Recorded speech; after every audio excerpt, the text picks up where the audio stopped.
दिक्कत बोले।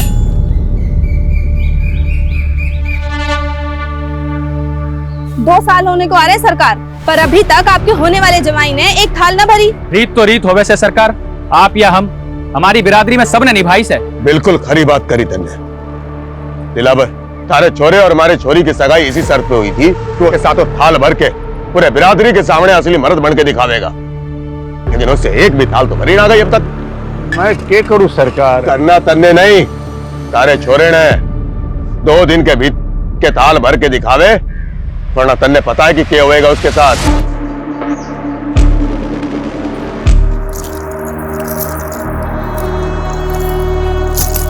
जिंदगी में कुछ कर गुजरने वाले ना इतना ज्यादा नहीं सोचते। अगर मेरी सोच तुम्हारे लिए मायने नहीं रखती है, इससे अच्छा है कि हम अपने रास्ते बदल लेते हैं। क्या? मैंने तेरा 2 साल इंतजार किया और तू मुझसे कह रहा हम अपने रास्ते बदल ले? जो काम पिछले 2 साल में नहीं कर पाया वो 2 दिन में कर लूंगा। करना पड़ेगा, क्योंकि मैं तेरे बिना नहीं जी सकती। और अगर कोई दूसरा रास्ता होता। दूसरा रास्ता है, लेकिन तुम उस रास्ते पे चलना ही नहीं चाहती। मैं अपने पापा की मर्जी के आगे मजबूर हूँ। और मैं अपने उसूलों के आगे मजबूर हूँ। इससे अच्छा है कि तुम मुझे भूल जाओ।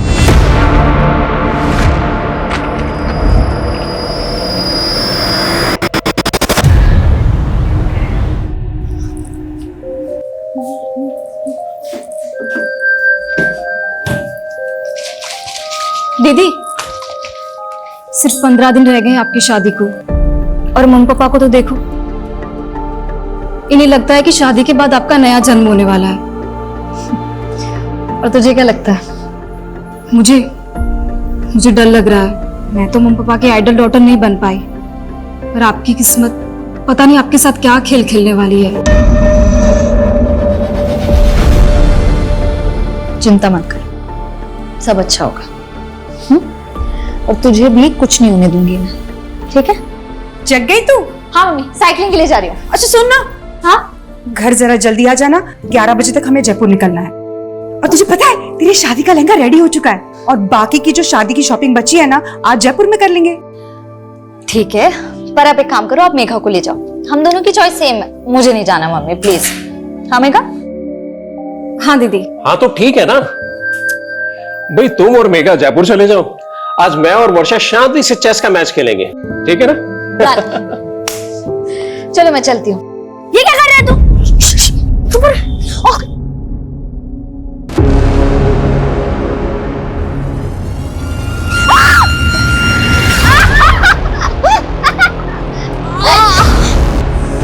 सॉरी दीदी, ये सब विहान ने।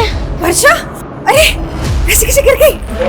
दीदी ऐसे कैसे गिर गई? ये तुम दोनों की शरारत है ना? हाँ, रुको, तुम्हारी मम्मी को बताती हूँ अभी मैं। रुक जाओ। मेघा छोड़। मिताली देख तेरे बच्चों की करतूत। अरे मम्मी छोड़ो ना, बच्चे हैं, ठीक हूँ मैं। अरे बच्चे हुए तो क्या हुआ? तुझे चोट लग जाती तो? अरे हाँ दीदी, आप बिल्कुल ठीक कह रहे हो। कियान, ये क्या किया तुमने? हाँ मम्मी, मैंने कुछ नहीं किया, ये सब विहान का प्लान था। कियान, तुम हर बार अपनी सारी गलतियां विहान पे डालते, तो सुधरते क्यों नहीं हो? छोड़ो, ऐसे नहीं करते, बच्चे करते हैं, कोई बात नहीं, ठीक हूँ मैं।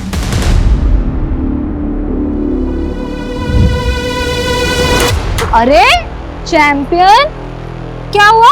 मैंने तुम्हें सेव कर लिया था ना, तब भी गुस्सा हो? वर्षा दीदी, मैं आपसे गुस्सा नहीं, ये सब विहान की और स्मार्टनेस है। और मम्मी विहान की हर मिस्टेक पे मुझे डांटती है। बोला था ना आपको, सौतेली माँ सौतेली ही होती है। अरे नहीं कियान, ऐसे नहीं बोलते। पर मैं हूँ ना। पर आप तो शादी करके अपने हस्बैंड के पास चली जाओगे, क्या आप मुझे अपने साथ नहीं ले जा सकती हो? अगर पॉसिबल होता ना तो जरूर ले जाती, लेकिन तू जानता नहीं है अभी मैं कितनी दूर जाने वाली हूँ। पर आपका फ्यूज तो थोड़ा ही दूर रहता है। तू नहीं समझेगा अभी कि मैं कहाँ जाने वाली हूँ।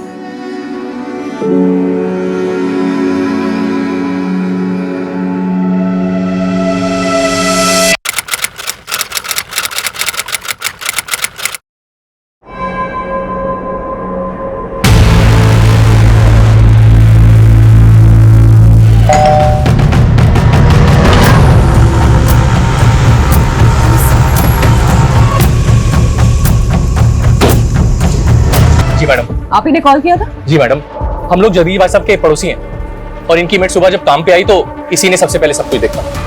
ये जगदीश की फैमिली में और कौन कौन है? अब जगदीश भाई साहब की पत्नी और उनकी छोटी बेटी, वो दोनों कल जयपुर गए थे वर्षा की शादी की शॉपिंग के लिए। देख के लग रहा है जैसे घर में लूट भी हुई है, खींच के निकाली गई। तो शायद उंगली में अंगूठी होगी, निकल नहीं रही होगी तो उंगली काट गई और उनके गले में चेन का आप लोगों को शक है किसी पे? कौन जगदीश और उनकी बेटी को इस तरह से मार सकता है? नहीं मैडम, हमें तो इस बारे में कोई अंदाजा नहीं है। पर आप तो पड़ोसी है ना, रात को शोर झगड़ा कुछ तो सुना होगा आपने। नहीं मैडम, ऐसी तो कोई आवाज नहीं सुनी हमने।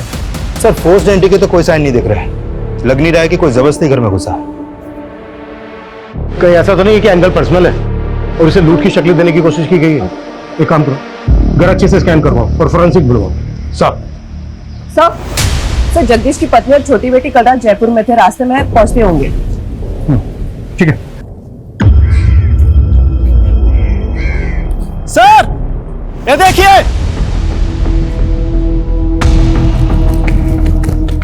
सर बच्चों के खेलने वाला वॉकी टॉकी मिला है, खून के निशान है इस पर।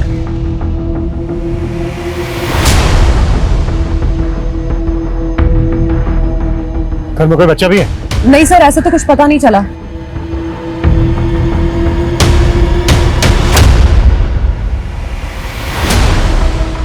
ये लोग कौन है? सर ये पड़ोसी है, इन्होंने हमें कॉल किया था। अरे रुकिए, अरे रुकिए, रुकिए, रुकिए, रोको उनको, रोको इन्हें, रुकिए, रोको उनको, रोको। सर हमारे बच्चे। सर हमारे बच्चे गायब हैं। आपके बच्चे गायब है मतलब? सर हमारा बड़ा बेटा कियान और छोटा बेटा विवान दोनों घर पे नहीं है। एक मिनट, अभी तो आप दोनों यहीं पे थे, तब तो आपने कुछ बताया नहीं था, और अभी अचानक से आपके बच्चे भी गायब हो गए। सर वो वॉकी टॉकी हमारे बच्चों का है सर, उसको जैसे ही देखा कुछ समझ नहीं आया तो उन्हें देखने घर चले गए सर, लेकिन वो घर पे नहीं है सर। एक मिनट, वॉकी टॉकी आपके बच्चों का तो यहाँ कैसे है? सर यही समझ नहीं आ रहा है सर, सुबह सुबह ही हम दोनों यहाँ आ गए थे, हमें लगा बच्चे अपने कमरे में सो रहे होंगे, लेकिन वो घर पे नहीं है सर। हमें कुछ समझ में नहीं आ रहा सर, आप हमारे बच्चे ढूंढ के दीजिए। सूरज, एक बार फिर घर अच्छे से चेक करो, क्विक। सर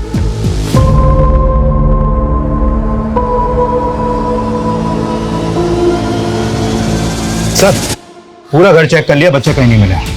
और सर मुझे तो इन पड़ोसी की बातें अजीब लग रही है। थोड़ी देर पहले मुझे जगदीश की फैमिली के बारे में सब कुछ बता रहे थे और अब अचानक बोले कि इनके खुद के बच्चे गायब हैं। सर कहीं ये लोग ड्रामा तो नहीं कर रहे? मतलब क्राइम सीन पर बच्चों के वॉकी टॉकी देखते इनको अचानक से अपने बच्चों की याद आ गई। मेरे लोग ड्रामा कर रहे हैं, तो हमें पता करना होगा इनका और इनके बच्चों का इन मर्डर से क्या लेना था। आप लोगों को शक है किसी को? कुछ समझ में नहीं आ रहा, पता नहीं ये सब कुछ कैसे हो गया। आपके जो ये पड़ोसी हैं जो अभी भी गए, कैसे लोग हैं?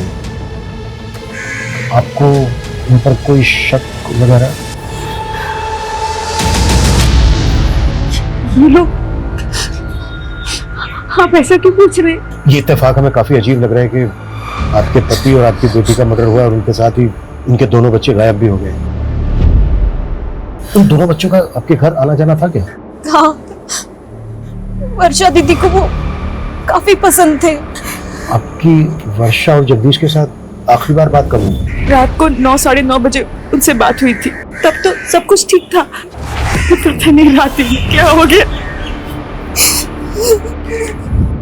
मैडम यही कियान और वियान का रूम है, रात को दोनों यहीं सोए थे। आपने रात में आखिरी बार कब देखा था बच्चों को? रात को 10:30 बजे वो बिस्तर पे चले आते, मैं खुद उन्हें यहाँ सुला कर गई थी। उसके बाद सुबह 7 बजे जगदीश भाई की मेड ने आके हमें जगा दिया और उसके बाद हमें बच्चों को देखने का मौका ही नहीं मिला। लेकिन आपके बच्चे ऐसे कैसे गायब हो सकते हैं? भैया आप लोग हमसे कुछ छुपा तो नहीं रहे? नहीं मैडम, हम आपसे कुछ नहीं छुपा रहे। पता नहीं हमारे बच्चे किस हालत में, प्लीज हमारे बच्चों को ढूंढ के दीजिए। सर इन दोनों बच्चों का कहीं कुछ पता नहीं चल पा रहा है। आस पड़ोस में ऐसा कोई भी विटनेस नहीं मिला है जिसने बच्चों को या फिर किसी संदिग्ध को यहाँ पर देखा हो। एक तरफ एक ही फैमिली के दो लोगों का मर्डर और लूट, और दूसरी तरफ इसी मोहल्ले के दो बच्चों का गायब होना। ये क्रिमिनल का मकसद मर्डर और लूट ही था या फिर बच्चों को गायब करना? नहीं मैडम, हमारी किसी से कोई दुश्मनी नहीं है। हो सकता है आपके बच्चे किडनैप हो गए हो और आपको फिरौती के लिए कॉल आया। मैडम मेरी एक छोटी सी दुकान है, ना मेरी खुद की कोई प्रॉपर्टी है और ना मेरी कोई बड़ी जायदाद है। कोई क्यों मेरे बच्चों को किडनैप करेगा?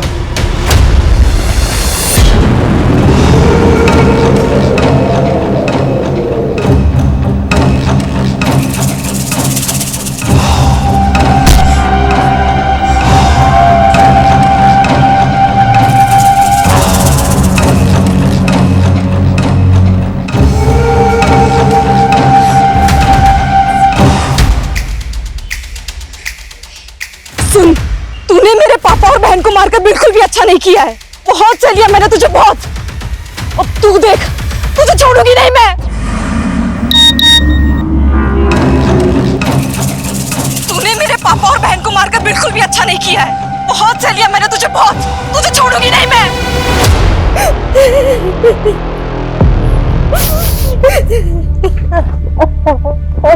वियान, देखो मैं तुम दोनों के लिए क्या लाया हूँ। वाह पापा, वियान बहुत बुरा है। पता है ये कैसे प्रैंक करने की बात करता था? अरे चुप चुप, बोलना अरे लड़ो मत। लड़ता तो वियान है, आज वियान की वजह से मम्मी ने मुझे मारा। तुम दोनों भी ना पापा दुकान से आने की शरारत करनी शुरू कर दी। चलो जाओ अपने कमरे में, चलो जाओ। ताली, कल किस बात पे मारा था तुमने कियान को?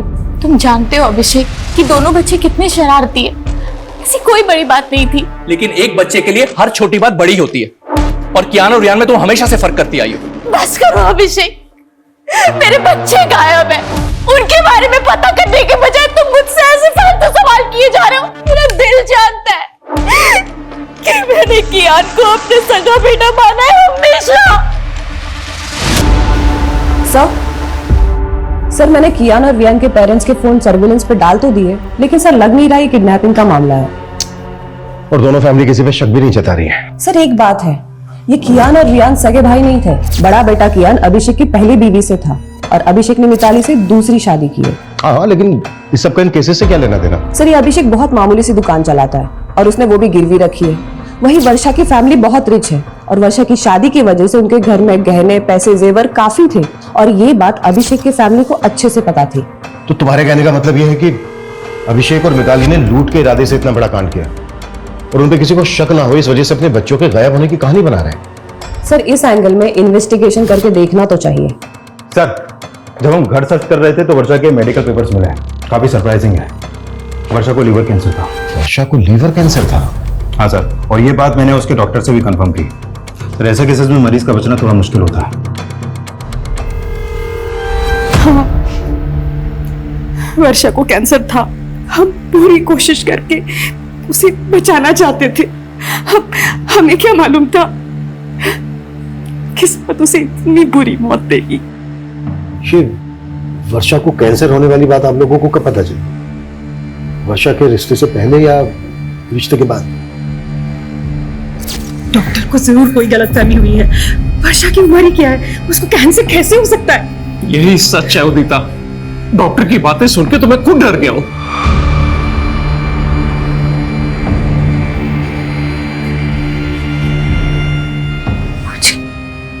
कैंसर है। अरे नहीं बेटा, वो डॉक्टर को जरूर कोई गलतफहमी हो गई होगी। तो ठीक हो जाएगी बेटा, तुझे कुछ नहीं होगा, तो ठीक हो जाएगी। हाँ वर्षा बेटा, तो बिल्कुल ठीक हो जाएगी। अभी तो हमने तेरी शादी करनी है, तेरे बच्चों के साथ खेलना है हमने। वर्षा तो ये शादी करना ही नहीं चाहती थी, पर हमारे गुरुजी ने कहा था कि अगर उसकी शादी हो जाती है तो उसका भाग्य उसके पति के साथ जुड़ जाएगा और उसको एक नया जीवन मिलेगा। लेकिन आपने वर्षा के होने वाले पति और उसकी फैमिली से वर्षा को कैंसर की बात छिपाई। पर हमने नहीं सोचा था कि हमारी बेटी इस तरह हमें छोड़ के चली जाए। सूरज, यस सर, वर्षा के होने वाले पति और उसकी फैमिली की बैकग्राउंड पता करवाओ। सर, सवाल ऑब्वियस है, कहीं वर्षा के होने वाले पति और उसकी फैमिली को पता तो नहीं चल गया था कि वर्षा को कैंसर है? ये बात वर्षा की फैमिली ने उनसे छुपाई है। पर अगर ऐसा था तो रिश्ता तोड़ सकते थे। क्या इसके लिए वो दो मर्डर करेंगे? अब ये केस सिर्फ डबल मर्डर केस और लूटपाट का नहीं रह गया है, इसमें दो बच्चों के मिसिंग होने का मामला भी जुड़ गया है और हमारा चैलेंज भी दुगना हो चुका है।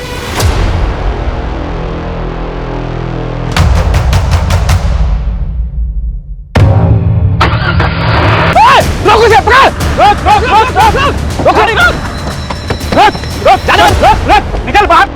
कहां भाग रहा है? निकल, निकल। क्या हुआ? चल निकल। पहले ये बता वो क्या है? क्या हो गया?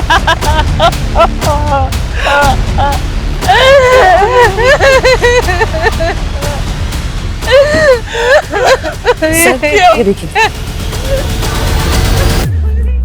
सुबह से हमसे बोल रहे थे कि बच्चे गायब है, बच्चे गायब है, और ये अपने बच्चे की डेड बॉडी अपनी वैन के नीचे छुपा के रखी है। ये आप क्या बोल रहे हैं सर? मेरी कुछ समझ में नहीं आ रहा सर। लेकिन हमारी सब कुछ समझ में आ रहा है। फिर घर में लूट की, और जब ये सब कुछ बच्चों ने करते हुए देख लिया तो फिर बच्चों को भी मार डाला। ये आप क्या बोल रहे हैं सर? फिर तूने अपनी वैन यहाँ पर छुपा के क्यों रखी है? मैं तो रोज ही गाड़ी यहाँ पार्क करता हूँ। जिसने भी मेरे बच्चे को मारा होगा जानबूझकर मेरी ही गाड़ी के नीचे बॉडी छिपा दी होगी। अब तेरी पोल खुल गई तो तू कहानी बना रहा है। उसकी जेब में तो था मेरे एक बच्चे की लाश पड़ी है, मेरे दूसरे बच्चे का आता पता नहीं है, और अब हमें ही सुनाए जा रहे हैं। अब हमारे बच्चे को क्यों मारेंगे?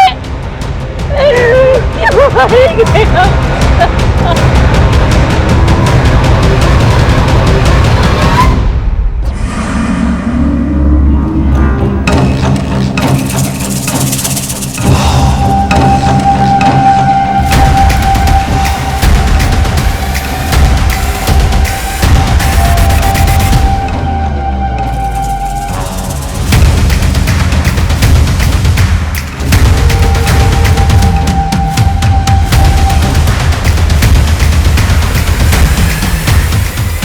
इन मियां बीवी पे बिल्कुल भरोसा नहीं कर सकते। एक मिनट, ये बड़ा बेटा क्या ये सौतेला था ना मिताली का? हाँ सर, सौतेले बेटे की लाश मिली है और सगे बेटे का कुछ पता ही नहीं चल रहा। तो पता करो। सुबह 2 लाशें मिली हैं और अब ये तीसरी लाश बच्चे की। पूरा घर स्कैन करो और ये भी चेक करो कि ये किस किस के कांटेक्ट में है। अगर इस समय ये लोग शामिल हैं तो उन्होंने चोरी का माल कहीं छुपा के रखा होगा। Yes sir.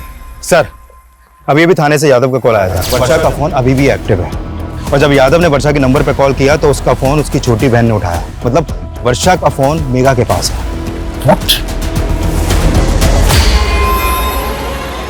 तुम जयपुर गई थी ना मेघा? जी। तो फिर वर्षा का मोबाइल फोन तुम्हारे पास कैसे आया? सर आप गलत समझ रहे हैं। मैं जब जयपुर गई थी तब मैंने खुद ने ही वर्षा दीदी से उनका फोन मांगा था। क्यों? सर मुझे वर्षा दीदी के फोन का कैमरा पसंद था और फोन पूरी रात मेरे पास ही था। हमने वर्षा के कॉल रिकॉर्ड चेक किए तो हमें पता चला कि वो किसी मनीष नाम के लड़के से काफी बात करती थी। ये कौन है मनीष?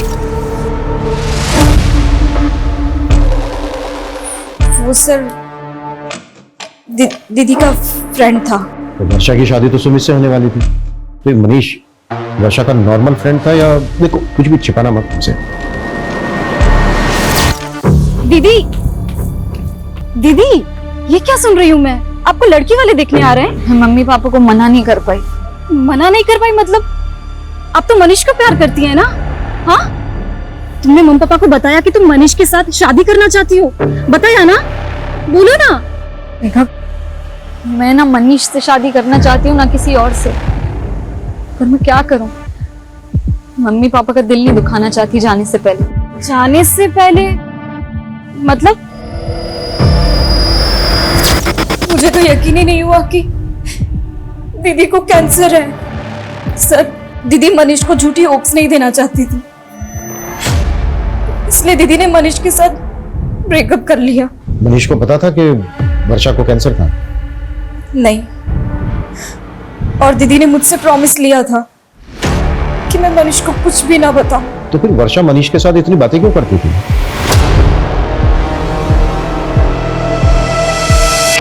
मुझे मालूम था तू मुझे छोड़ ही नहीं सकता। अरे तू रो रहा है? तुझे तो खुश होना चाहिए कि अपना रिश्ता 1 नहीं 2 नहीं बल्कि 4 कदम आगे बढ़ गया है।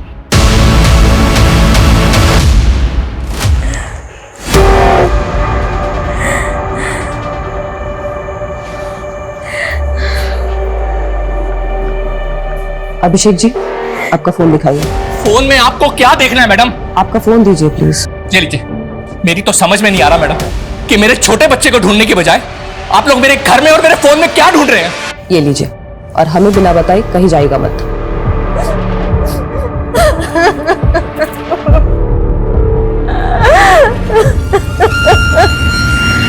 तो मनीष का फोन कल रात वर्षा के घर पर ही एक्टिव था। हो सकता है कि वो वर्षा से बदला लेना चाहता हो, क्योंकि वर्षा उसकी बजाय किसी और से शादी करने वाली थी।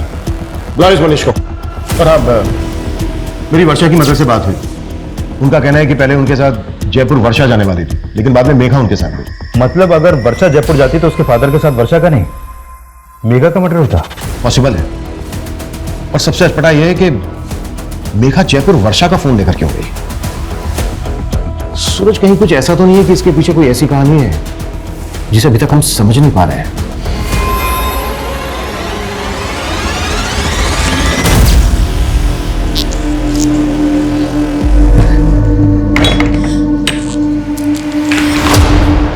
कहाँ से आ रही है तू इतनी रात को? झूठ मत बोलना, मैं रोज देख रही हूँ तू रात को ऐसे चोरी छुपे घर से बाहर निकलती है। चल क्या रहा है मेघा? वो दीदी,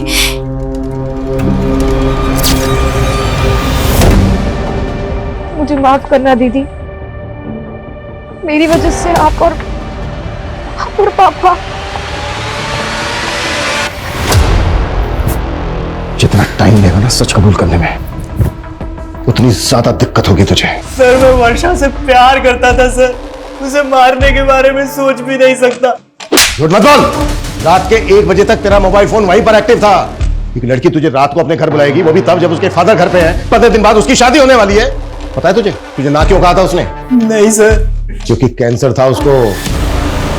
वो नहीं चाहती थी कि शादी के बाद तू खो दे उसको, और तूने मार दिया उसको। ये क्या बोल रहे हैं आप सर? उसने मुझे बताया भी नहीं सर। उसे कैंसर था।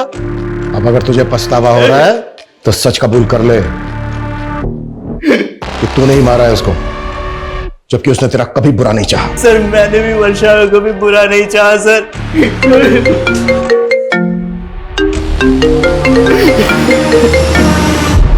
हाँ सूरज। सर टॉन्क रोड के पास दूसरे बच्चे की लाश मिली है। सर विहान की लाश देख के लग रहा है कि इसका मर्डर भी कल रात को हुआ है, लेकिन सर विहान की लाश वर्षा और चांद के घर से करीब 1 किलोमीटर दूर टोंक रोड पे मिली है। तो हो सकता है कि इसका मर्डर कहीं और किया गया हो और फिर बॉडी को यहाँ पे लाके डंप कर दिया गया। एक बच्चे की लाश मिली है अभिषेक की वैन के नीचे। अगर अभिषेक को ये सब कुछ करना होता तो वो दोनों बच्चों की लाशें डंप करता। सवाल ये भी है कि दोनों बच्चों के मदर्स का जब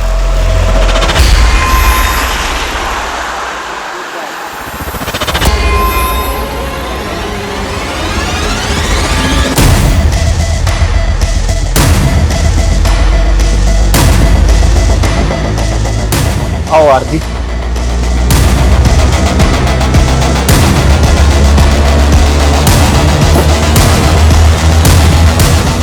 कल मैं पहले वर्षा से उसके घर पे नहीं मिला था।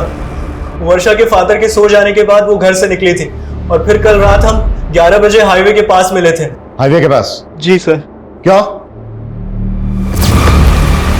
तुमने मुझे ना कहने की वजह नहीं बताई, लेकिन आज इतनी रात को यहाँ मिलने की क्या वजह है? कहीं ऐसा तो नहीं तुम मेरे साथ भागना चाहती हो? तो अभी भी सपनों में ही है मनीष। सपने दिखाए भी तो तुमने थे और तोड़ भी तुमने दिया। हेलो, हाँ मैं हाईवे के पास आ गई हूँ, पैसे लेकर आ जाओ। इतनी रात को किसके पैसे देने हैं? आखिर चल क्या रहा वर्षा?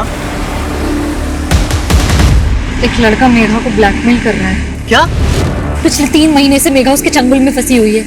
मुझे तुम्हारी हेल्प चाहिए मनीष। हेल्प तो हमें पुलिस की लेनी चाहिए ना, और तुम इतनी रात को अपनी लाइफ रिस्क में डाल के यहाँ पे आ गई। मैं पुलिस के पास नहीं जा सकती। क्यों?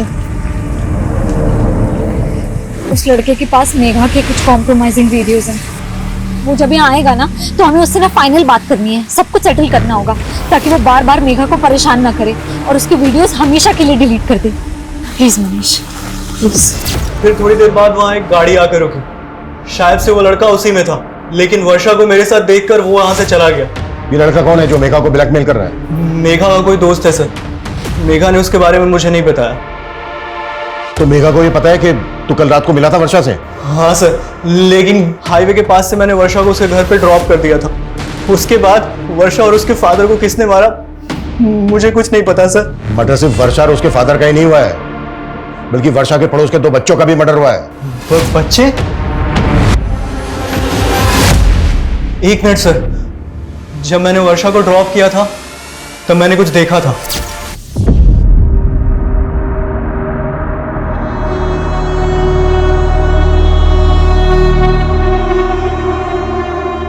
ये बच्चे थे?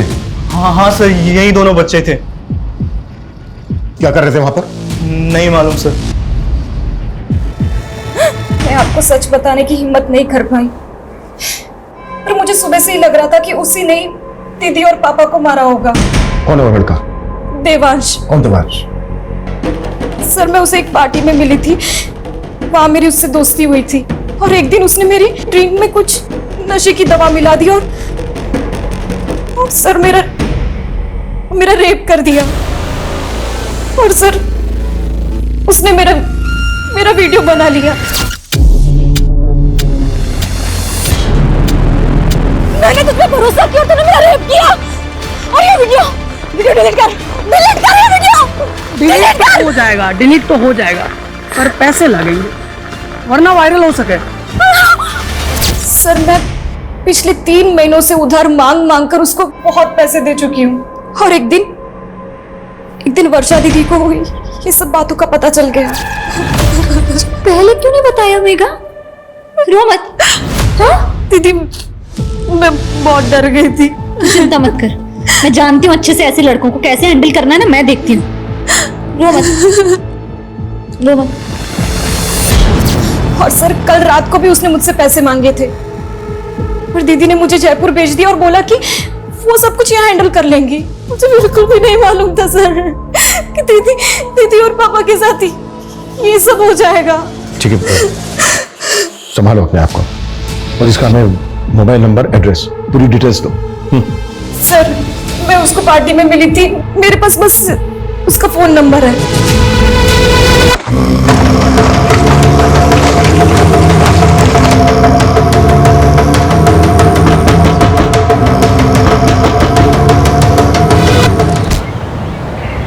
सर देवांश का नंबर आदर्श नगर के एड्रेस पर रजिस्टर्ड है, लेकिन उसका घर भी बंद है और उसका फोन भी।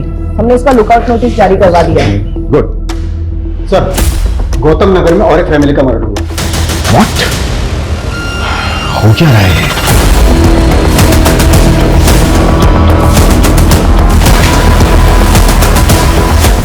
आइए।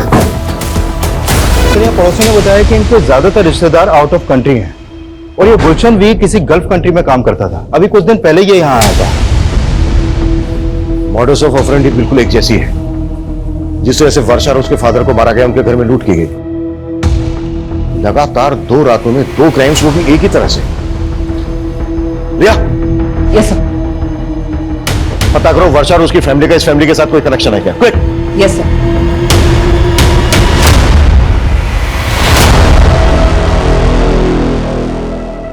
सब क्या आप पुराने गहने खरीदते हो? हाँ, कैसे गहने? सोने के? दिखाओ।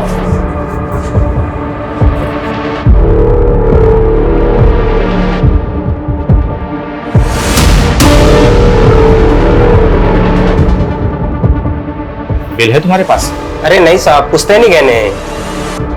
अच्छा, अभी दुकान में नगद कम है, मैं इंतजाम करता हूँ। तुम तब तक इंतजार करो, चलेगा ना? चलेगा साहब, चलेगा। सर मैंने वर्षा की मदर और सिस्टर से बात की, लेकिन वो दोनों भी इस फैमिली के बारे में कुछ भी नहीं जानती। लेकिन मुझे स्ट्रांगली फील हो रहा है कि दोनों क्राइम्स में एक ही तरह के क्रिमिनल्स इन्वॉल्व हैं।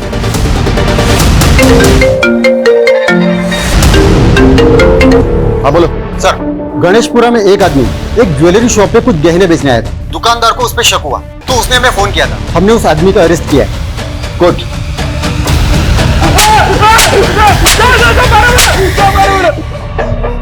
साहब मैंने चोरी नहीं करी साहब, आप बेवजह परेशान कर रहा साहब। झूठ बोलता है साहब चोरी नहीं करी साहब। अगर तूने चोरी नहीं की तो इतने महंगे गहने कहां से आए तेरे पास? साहब मैं तो कबाड़ा बेचता हूँ साहब, कबाड़ी खोज में इधर उधर गया था, मेरे को तो पड़े हुए मिले थे रास्ते में साहब। पड़े हुए मिले तुझे? पड़े हुए मिले? इतना बड़ा कांड करके बैठा है तू, अब ये बोल। साहब मैं तो गरीब आदमी हूँ साहब, मेरे को तो बस रास्ते में पड़े ही मिले थे साहब। ये नौटंकी ऐसे नहीं भूलेगा।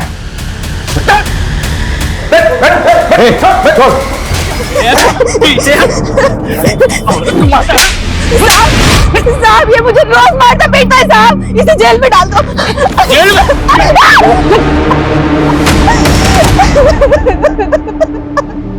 सर इतना पिटने के बाद भी ये आदमी यही बोल रहा है कि इसे गहने रास्ते में पड़े मिले। पिछली 2 रातों में 2 फैमिलीज को टारगेट किया गया। झूठ बोल रहे हैं। सूरज एक काम करो, वर्षा की फैमिली से गहनों की पहचान करो। सर साहब छोड़ दो ना साहब, साहब अपनी मारो अपने बेमिनी को, साहब छोड़ दो ना साहब, छोड़ दो साहब, साहब साहब छोड़ दो ना साहब, साहब छोड़ दो ना साहब, साहब साहब चाय पिला दो साहब। चाय चाहिए? साहब इसको चाय पिला दो साहब और मुझे दारू पिला दो साहब। अरे तू चुप कर। साहब चाय ना दे सको तो कम से कम चद्दर दे दो साहब। साहब साहब चाय पिला दो साहब, ठंड लग रही है साहब, चद्दर दे दो। ये गहने देख के बताइए कि ये उन्हीं गहनों में से हैं जो आपके घर से गायब हुए? ये तो वर्षा की चेन, कंगन और बाली है। झूठ बोल रहा है? जरा ताला खोल। कैसा उन्होंने बड़ी नींद हराम कर रखी और तुमने सोने दिया इसको? ऐसा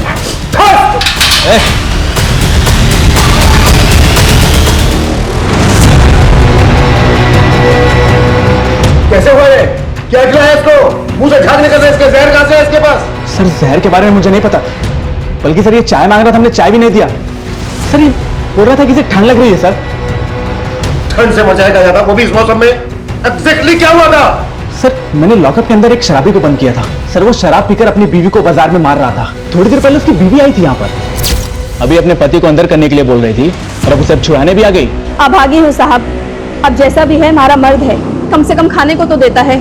साहब छोड़ दो इसको, मैं अपनी शिकायत वापस लेती हूँ। साहब छोड़ दो ना साहब, साहब अब नहीं मारूंगा कभी अपनी बींदड़ी को साहब। गुस्सा देखेगी उसको? कब आई थी, कितनी देर पहले? सर तकरीबन 15-20 मिनट पहले। 15-20 मिनट पहले? ज्यादा दूर, मुझे बाहर का सीसीटीवी फुटेज दिखाओ। वेट ओके साहब, जल्दी। एक मिनट पीछे करो, पीछे करो। बस 20 मिनट हुए। इन दोनों की फोटो सभी बीट चौकी और पेट्रोलिंग टीम को भेजो, कैसे भी करके अंदर चाहिए मुझे। वो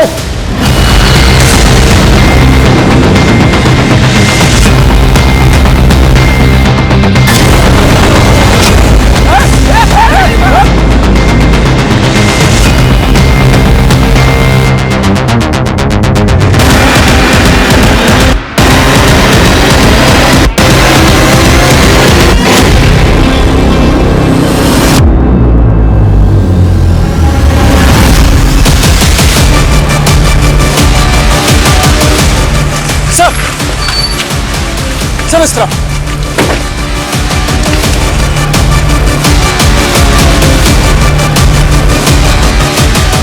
संजय उधर चेक कर। चल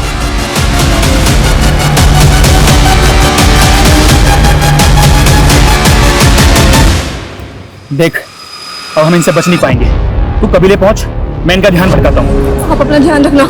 मैं ख्याल रखूंगा, तू पहुंच।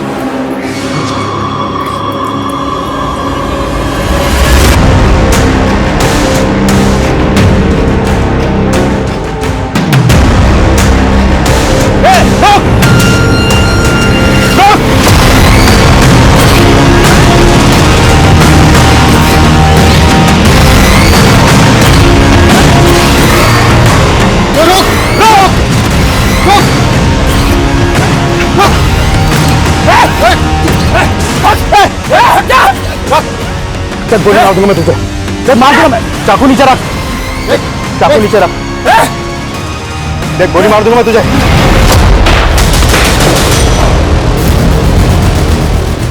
हमारी लापरवाही की वजह से इतने अहम गवाह ने हमारी कस्टडी में जान दे दी, दूसरी ने जीभ काट ली।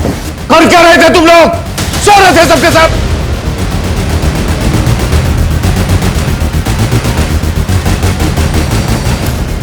ये कोई आम लोग नहीं है, बहुत खतरनाक गिरोह है। इतना खतरनाक कि इन्हें अपने गिरोह के लिए अपनी जान की भी परवाह नहीं है।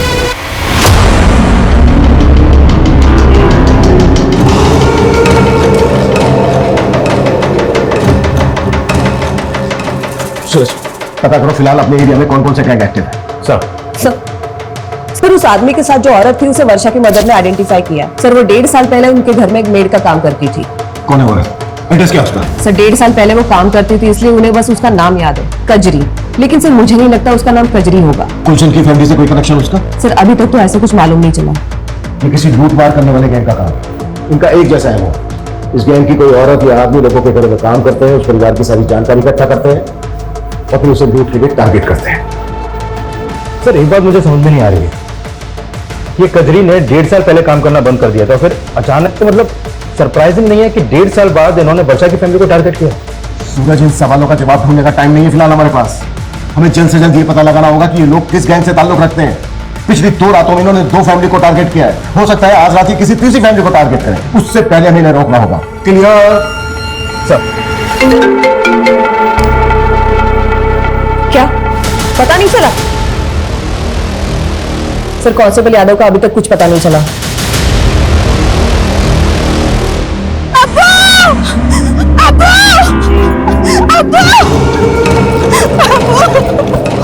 क्या हुआ गजरी? हमारे आदमी ने तो जमशेद को थाने में जहर देके मार दिया, लेकिन वो खुद पकड़ा गया अब्बू। क्या? पर उसने अपनी जुबान काट ली। फवाद!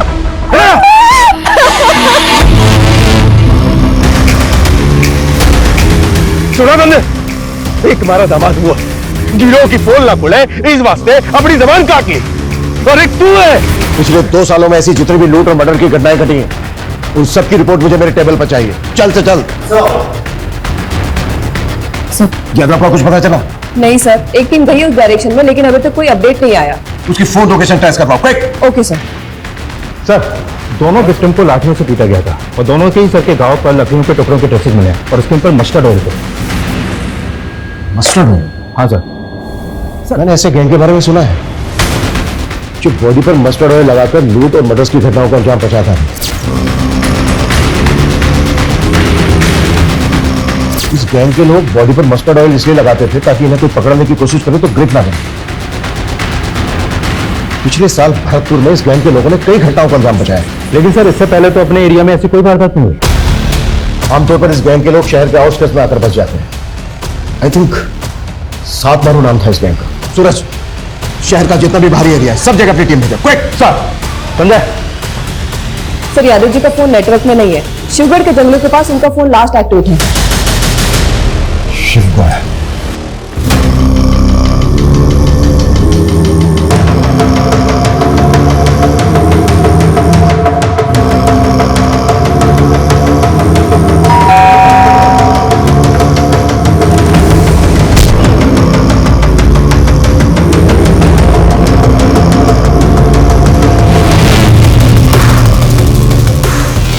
मार दिए तन्ने, 7वां थारे सामने खड़ा है।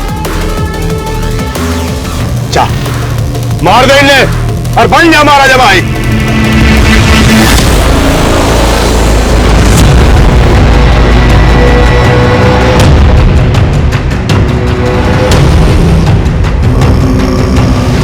मार फवाद, इसको मार।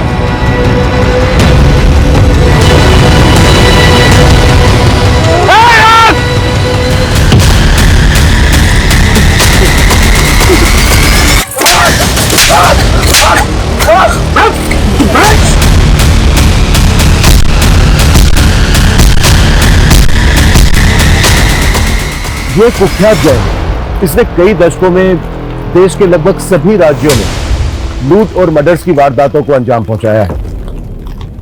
ये इस गैंग के समुदाय का एक छोटा सा टुकड़ा है जिसको हमने गिरफ्तार किया है। इस गैंग से जुड़े लोग आज भी हमारे शहरों में खुलेआम घूम रहे हैं। इनके लोग फेक पहचान और नाम के साथ डोमेस्टिक हेल्पर बनकर लोगों के घरों में काम करते हैं, उन परिवारों की जानकारियां इकट्ठा करते हैं और मौका मिलते ही वारदातों को अंजाम पहुंचा देते हैं। इसलिए बेहद जरूरी है कि जब भी आप किसी को अपने घर पर काम पर रखें, उससे पहले उसकी पुलिस वेरिफिकेशन जरूर करवाएं। और यदि आप अपने घर के आसपास किसी अनजान या संदिग्ध व्यक्ति को देखते हैं तो उसे नजरअंदाज ना करें। आपकी ये सतर्कता सिर्फ आपको ही नहीं, दूसरों को भी बचा सकती है।